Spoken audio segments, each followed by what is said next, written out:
Hello students, welcome back to the virtual class.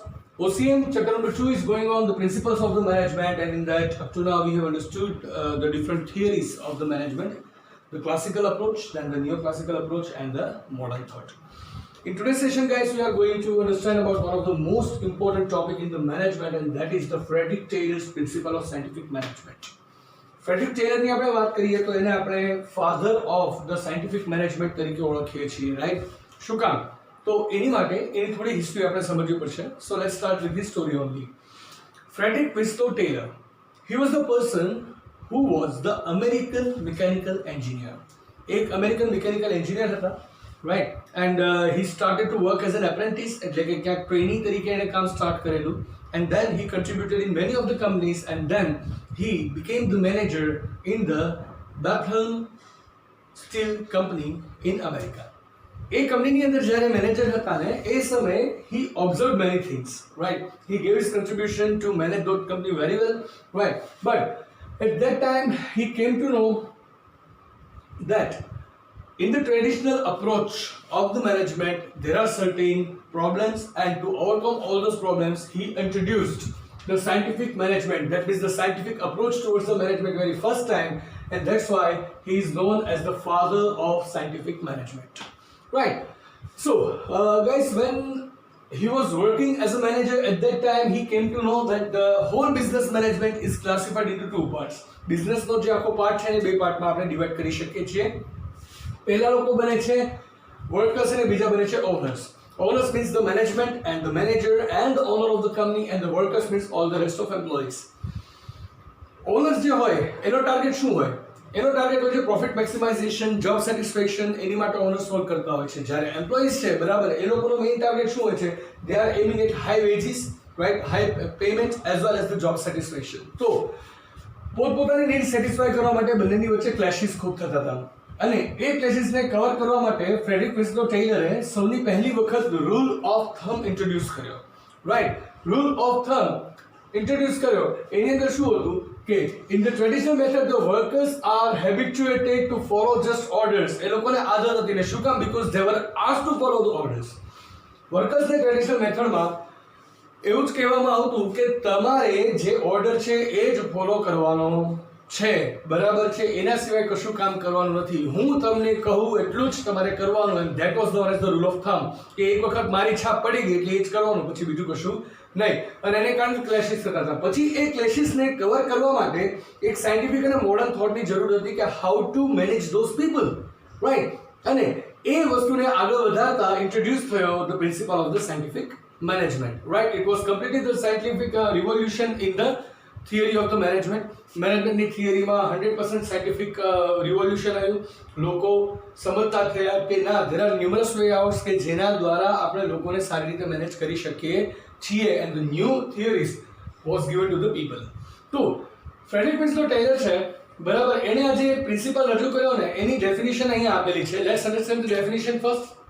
The definition says knowing exactly what you want your man to do, and then to see that they do it in the best and the cheapest way, right? Profit maximization ની જ્યારે આપણે વાત કરીએ, right, તો 11th સ્ટાન્ડર્ડમાં મેં તમને કહેલું છે, રાઈટ, આ વર્ષે પણ મેં તમને ઇકોનોમિક્સના લેક્ચર્સમાં કહેલું છે, to save the cost is also known as the profit. To save the cost is also known as the profit. કારણ કે કોસ્ટ જેટલી નીચી હશે બરાબર, એટલું તમારું ઇન્કમ વધવાનું, એટલું તમારી ઇન્કમ અને એક્સપેન્સ વચ્ચેનું માર્જિન વધશે, અને એ માર્જિનને જ આપણે પ્રોફિટ કહીએ છીએ. તો પ્રોફિટ મેક્સિમાઇઝેશન પણ થાય, રાઈટ? એમ્પ્લોઈઝ પણ સેટિસ્ફાય થાય, ઓનર્સના પણ ગોલ સેટિસ્ફાય થાય, રાઈટ? તો એવી રીતનું એક સાયન્ટિફિક અપ્રોચ આખો મેનેજમેન્ટમાં આપ્યો. So the definition is knowing exactly what you want your man to do. આપણે ડેફિનેશનને થોડો પાર્ટ કરી દઈએ. સૌની પહેલા શું કહે છે કે knowing exactly what your man to do. સૌની પહેલા તમે એ જાણો કે તમારા માણસો પાસે તમારે શું કરાવવું છે. Vote you want your employees to do for you. તમારા એમ્પ્લોઈઝે તમારા માટે શું કરવાનું છે, સૌની પહેલા તો તમે એ સમજો, right? And then to see it that they do it in the best and cheapest way. અને પછી તમારે એ ધ્યાન રાખવાનું છે કે ઓછામાં ઓછી કોસ્ટમાં અને સારામાં સારી રીતે એ વર્ક તમારા એમ્પ્લોઈઝ તમારા માટે કરે છે, રાઈટ? સો ટેલરનો જે પ્રિન્સિપલ છે એની ડેફિનેશન બહુ ઇઝી છે, રાઈટ. ટેલરનો જે પ્રિન્સિપલ છે એ બહુ ઇઝી ટુ અન્ડરસ્ટેન્ડ છે. બહુ સિમ્પલી એવું કહે છે કે સૌથી પહેલા તો તમે જાણો, you know what you want your man to do, કે તમે તમારા માણસો પાસે શું કરવા માંગો છો ને તમે જાણી લો, રાઈટ. એ જાણી ગયા પછી એ લોકોને ઇન્સ્ટ્રક્ટ કરો કે તમારે આ કરવાનું છે. And once they are instructed, you are just supposed to see that they are doing it in the best and the cheapest way, કે એ સારામાં સારું પરફોર્મન્સ આપે અને ઓછામાં ઓછી કોસ્ટની સાથે. જ્યારે આ થઈ જાય ને ત્યારે કહેવાય કે આપણે સાયન્ટિફિકલી મેનેજમેન્ટ કરી રહ્યા છીએ. કઈ રીતના કે તમારે તમારા એમ્પ્લોઈઝ પાસે કામ કરવાનું છે, બટ નોટ બાય ફોર્સ. ક્લેશિસ જે થાય છે એ નહીં, કન્ફ્લિક્ટ જે પહેલા થતા હતા ને ઓનર્સ અને વર્કર્સ વચ્ચે, આ કન્ફ્લિક્ટ થવા દેવાના નથી. અને વિધાઉટ એની કન્ફ્લિક્ટ તમે તમારા વર્કર પાસે કામ કરાવો છો, તમારા વર્કર્સ તમારા માટે બેસ્ટ કામ કરે છે અને ચીપેસ્ટ વેમાં કામ કરે છે, બરાબર, કે જેથી તમારી કોસ્ટ સૌથી ઓછી થાય, પ્રોફિટ માર્જિન વધી શકે, રાઈટ. આ વસ્તુ અપ્લાય કરવી એને પ્રિન્સિપલ ઓફ સાયન્ટિફિક મેનેજમેન્ટ કહેવાય છે, રાઈટ. તો એની અંદર એને 3 પોઈન્ટ્સ અલગ અલગ ડિફાઇન કર્યા છે કે જેના દ્વારા વસ્તુ થઈ શકે. સૌથી પહેલા he said to assign the work as per the mental and physical ability of the employee. તમારી પાસે કોઈ એમ્પ્લોયી છે તો એની મેન્ટલ એબિલિટી કેવી છે, એની ફિઝિકલ એબિલિટી કેવી છે, એના આધારે તમે એને વર્ક ડિફાઇન કરો, એના આધારે તમે એને વર્ક અસાઇન કરો. If a person is able to do the maximum calculation, તો જેમાં કેલ્ક્યુલેશન કરવાની છે એ જોબ એને આપી દો. If a person is able to do any kind of labour, ગમે એવી મજૂરી કરવા તૈયાર છે અને ફિઝિકલી ફિટ છે, તો એ માણસને તમે વર્ક આપો. કોઈ પર્સન છે એની મેન્ટલ કે ફિઝિકલ એબિલિટી શું છે, એ એબિલિટીના બેઝ ઉપર જો તમે વર્ક આપશો તો એ માણસ તમને બેસ્ટ વર્ક કરીને આપશે, રાઈટ. તમે એક એક્ટરને એવું ના કહી શકો કે જા બેટા ફૂટબોલમાં તું 10 ગોલ મારીને આય, right. Or else you can never ever say a footballer to play the kabaddi, he might not be aware with the rules also, right. This is just an example, guys, right? I'm just talking about the abilities, right? So each and every person has the different abilities. તો જેની પાસે જે ability છે એ એબિલિટીના base ઉપર જો તમે એને work assign કરો તો એ એનું બેસ્ટ વર્ક આપી શકે. તો બેસ્ટ અહીંયા તમારું સેટિસ્ફાઈડ થઈ જાય છે, right. Then worker instructed to perform maximum as per category, right. Maximum performance, maximum work કેટલું કરીને આપવાનું છે, મેક્સિમમ પરફોર્મન્સ કેટલું જોઈશે, મેક્સિમમ પ્રોડક્શન એક દિવસમાં કેટલું જોઈશે, બરાબર. અને એ પણ કેટેગરી વાઇઝ ડિવાઈડ કરીને પછી વર્કર્સને તમે ઇન્સ્ટ્રક્શન્સ આપો. સૌથી પહેલા તમે શું કર્યું, એ લોકોની જે મેન્ટલ અને ફિઝિકલ એબિલિટી છે એના આધારે તમે એને વર્ક અસાઇન કરી આપ્યું. તો હવે એ કર્યા પછી તમારે એને ઇન્સ્ટ્રક્શન્સ આપવાના છે કે તમારે મેક્સિમમ પરફોર્મન્સ આટલું આપવાનું છે કેટેગરી વાઇઝ, રાઈટ. કે ચલો ભાઈ તમે લોકો ક્લેરિકલ વર્ક તમે એટલું કરીને આવશો, ઓકે, પ્રોડક્શન વાળા તમે એટલું કરશો, પેકેજિંગ વાળા તમે એટલું કરશો, માર્કેટિંગ વાળા એટલું સેલ્સ કરશો. તમારી લોકોની કેપેસિટી છે, તમારી એબિલિટી છે અને એના આધારે તમારો વર્ક ડિવાઈડ કર્યા છે. તો હવે તમારે એ વર્ક કરીને આપવાનું છે અને this is the maximum you need to reach. તો એ વસ્તુ તમે ઇન્સ્ટ્રક્ટ કર્યા પછી થર્ડ પોઈન્ટ એને એવો આપ્યો કે વર્કર્સ છે કે જે એફિશિયન્ટલી અને રેપિડલી વર્ક કરે છે. તો workers who are working efficiently and rapidly, right, they should be paid 30 to 100% wages. That means it is not the salary. એના જે ટોટલ વેજીસ છે એને ઇન્સેન્ટિવ તરીકે એક્સ્ટ્રા 30 to 100% આપવા જોઈએ. તો અહીંયા શું થશે કે જેટલા વર્કર છે એ ખૂબ જ સારી રીતે કામ કરતા હોય, ઝડપથી પોતાનું કામ પૂરું કરતા હોય, ખૂબ જ સારી રીતે પોતાની મેક્સિમમ એબિલિટીનો યુઝ કરીને બેસ્ટ પરફોર્મન્સ આપે છે. એટલે કે ફર્સ્ટ અને સેકન્ડ પોઈન્ટ, જેટલા વર્કર્સ આપણને સેટિસ્ફાઈ કરીને આપે છે એ દરેક વર્કરને આપણે 30% to 100% ની વચ્ચે વેજીસના એક્સ્ટ્રા આપવાના. એટલે કે સે for example a person is doing very much well and he is the best performer, right, તો આપણે એનો સેલેરી 10,000 હોય તો એની જગ્યાએ આપણે એને 20,000 આપીએ, 100% એને એક્સ્ટ્રા આપશું because of his performance in the efficient and rapid manner.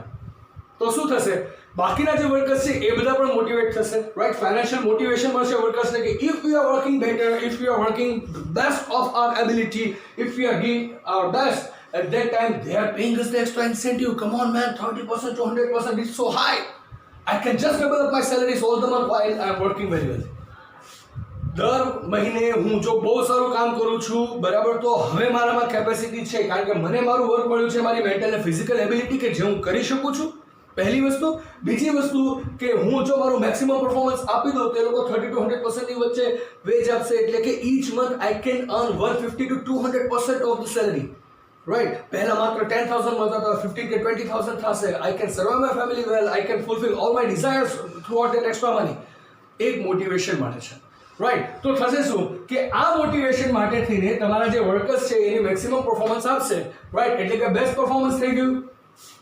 હવે આને કારણે તમારી પ્રોફિટેબિલિટી ખૂબ વધશે. શું કામ? કારણ કે તમારી પાસે મેક્સિમમ વર્ક આવે છે, એટલે કે you are making the optimum utilization of your resources, you are utilizing your resources on the top notch level, right? તમે તમારું 100% resources ને યુટિલાઇઝ કરો છો. ડે બાય ડે ની કેપેસિટી છે, એની એફિશિયન્સી છે, એ તમે અચીવ કરો છો, બરાબર? તો એને કારણે તમારી પ્રોફિટેબિલિટી વધશે. So it will be cheaper. માર્કેટમાં સ્કીમ થ્રો કરવાની જગ્યાએ આ લોકો પાસે વધારે સારું કામ કરાવશો, સો એ ચીપર વેની અંદર તમને બહુ સારું પરફોર્મન્સ આપી શકશે, right? So guys, this is the scientific approach. આજે આપણે માત્ર મિનિંગ સમજી રહ્યા છીએ, meaning and definition. Tomorrow session we are going to understand the principles of this theory too, right? So this is the meaning, guys. Again, थोड़ा और revision ले लिए. Frederick Winslow Taylor, full name, American mechanical engineer, right? He started working as an apprentice and then he became the manager in a company. After being the manager, he started studying about the theories of the management, and then at first he came to know about the rule of thumb. And to cover up all of the limitations of rule of thumb and everything, he introduced the scientific management very first time, and that's why he is known as the father of scientific management.